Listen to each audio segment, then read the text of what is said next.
안녕하세요, 닥터 성입니다. 이번에는 또 여러분들이 궁금해하시는 홍조 환자들이 절대 해서는 안 되는 홍조 환자 절대 금기 편입니다. 꼭 시청 놓치지 말고 부탁드릴게요.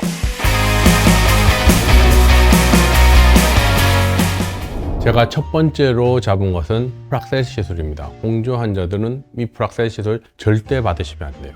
프락셀 시술 부작용 대표적인 게 뭐가 있냐면 홍조가 있어요. 일반인들도 이 프락셀 시술을 잘못 받게 되면 없던 홍조가 생기게 되거든요. 그런데 안 그래도 혈류량이 많고 혈관이 많아가지고 홍조 증상이 나타나는 환자분들한테 이 프락셀 시술을 하게 되면 상태가 대부분 99%는 악화되는 상태로 가게 됩니다. 그래서 기존의 홍조 증상이 더 심해져서 일상생활이 불편해지고 얼굴에 안 생기던 농포부진도 더 많이 생기게 되고, 그렇기 때문에 프락셀 시술은 홍조 환자들은 절대 해서는 안 돼요. 아시겠어요?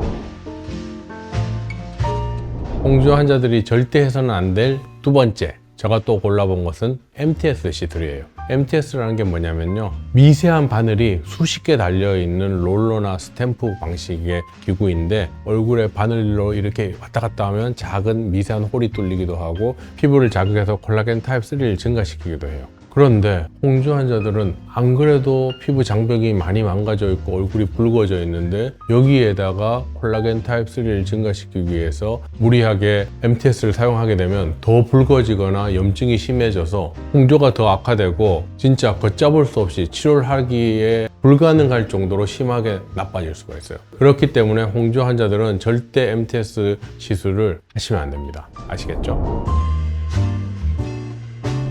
홍조 환자들이 절대 해서는 안 될 세 번째 것, 제가 이번에 골라본 것은 필링 계열의 시술들이에요. 뭐 해초필, 각종 필링 같은 게 있잖아요. 한때 우리나라에서 필링이 굉장히 유행했고 지금도 꽤 많이 하고 있어요. 근데 필링이라는 게 뭐예요? 각질층을 벗겨내는 거잖아요. 앞에서도 말했듯이 홍조 환자들은 피부 장벽이 많이 손상돼 있어요.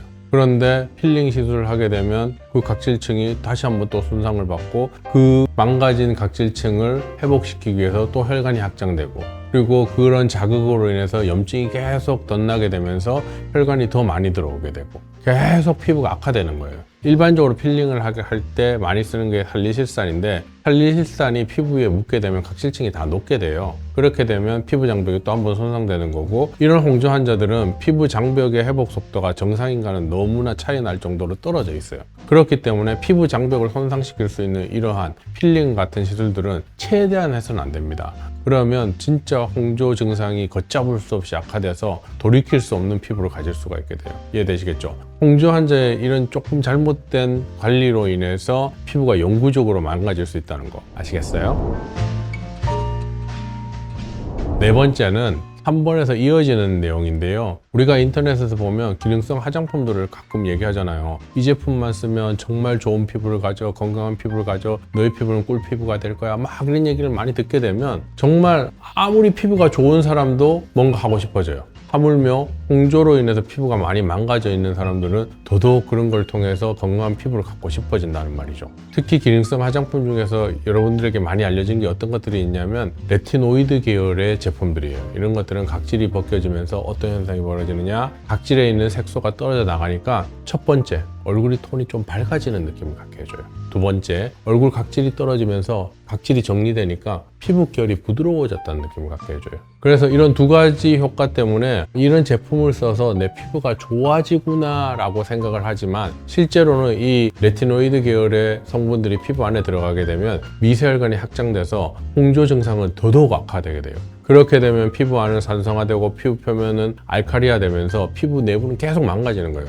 그러면 혈관벽도 쉽게 손상을 받고 회복할 수 있는 능력을 영구적으로 잃어버리게 되는 거죠. 그렇게 되면 이런 제품을 쓰기 전에 피부, 그때 피부가 자꾸 그리워지는 거예요. 이런 제품 한 번만 잘못 써도 그런 나락으로 떨어질 수 있기 때문에 굉장히 조심하셔야 돼요. 어떤 사람들은 야, 한두 번 한 거 가지고 뭐 그렇게 될 수 있겠어 라고 하는데, 제가 실제로 병원에서 환자들을 상대해보면 한두 번밖에 안 했는데 피부가 극도로 나빠져서 오시는 분들을 가끔 만날 수 있거든요. 그러니까 그 한 번도 홍조 환자들은 절대로 하시면 안 돼요. 아시겠어요? 홍조 환자들은 그 한 번의 잘못된 관리가 정말 회복이 불가능할 정도로 심하게 손상을 시킬 수 있기 때문에 정말 조심하셔야 됩니다. 다섯 번째, 사우나, 찜질방, 심한 운동 이런 것들은 절대 해서는 안 돼요.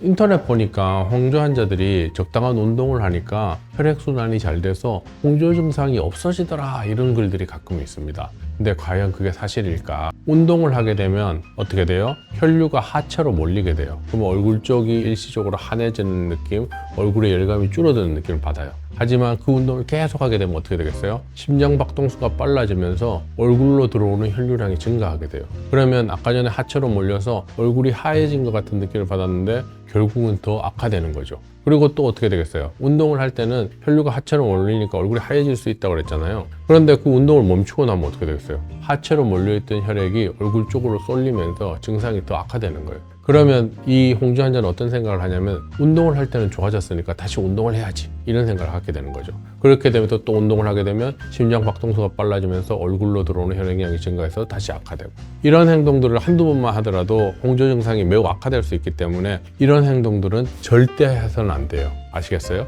특히 사우나 찜질방 같은 거는 뜨거우니까 혈관이 확장될 거고, 또 하나 문제가 뭐예요? 뜨거운 열기가 계속 닿으면 피부 장벽도 더 손상을 받을 거고, 이렇기 때문에 홍조 환자들 절대 해서는 안 될 거 뭐가 있다고요? 사우나, 찜질방, 심한 운동, 이 세 가지는 꼭 피해 주세요. 그리고 추가로 하나만 더 말씀드리면, 차가운 바람을 맞는 거, 히터 바람을 맞는 것도 홍조 환자들은 절대 해서는 안 될 것들이에요.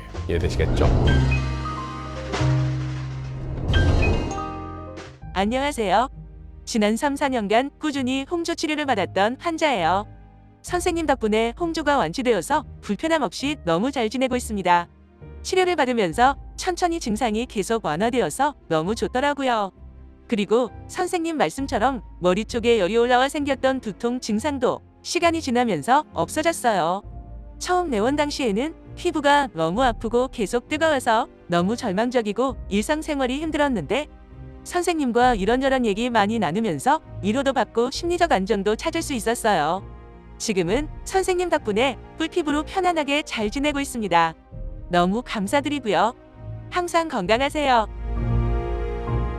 첫 번째 환자분은 30대 초반의 여성분이신데, 타병원에서 홍조 치료를 하면서 피 조절제를 먹다가 너무 상태가 악화됐어요. 그래서 본원에 와서 치료를 하셨고, 치료를 받으셨던 그 환자분께서 이런 글을 남겨주셨어요. 나는 안면 홍조 완치되었다. 시술한 의사로서 너무나 뿌듯하고 감회가 새롭습니다. 이런 글을 볼 때마다. 그래서 여러분들도, 홍조 환자들도 이런 분들 같이 치료를 하시면 완치될 수 있다는 희망 절대 놓치시면 안 돼요. 아시겠어요? 두 번째 증례입니다. 이분은 30대 중반의 여성분이신데, 본인 모를 홍조가 10여 년 전에 생긴 거예요. 그래서 7년 전부터 유명한 병원에 가서 정말 좋은 시술, 비싼 시술, 한국에 나와 있는 거의 모든 시술을 거의 다 받아보셨다고 해요. 그런데도 홍조 증상이 완화되지 않으니까 이분은 홍조가 불치병이구나, 치료가 안 되는구나, 정말 힘든 질환이구나 라고 생각을 해서 우연히 본원에 오게 됐고, 그런데 한 번 받고 나서 홍조 증상이 싹 없어져서 너무나 놀랬다고 했었어요.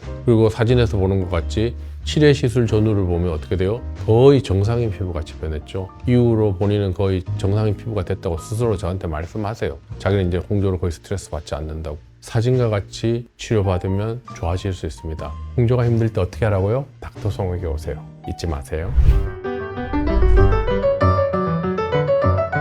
이번 영상은 홍조 환자분들이 절대 해서는 안 되는 것들에 대해서 언급해드렸어요. 이런 것만 잘 지켜도 홍조 증상이 심하게 악화되는 것을 어느 정도 예방할 수가 있어요. 그러니까 이 영상대로 꼭 지켜주시고, 홍조 때문에 고민되신다면 닥터송에게 한번 오세요. 많은 도움을 드릴 거예요. 아시겠어요? 그리고 또 궁금한 거 어떻게 하라고요? 네이버 카페 모두의 피부에 오셔서 많은 질문을 남겨주세요. 아는 데까지 답해드리겠습니다. 이번 영상은 여기까지. 안녕.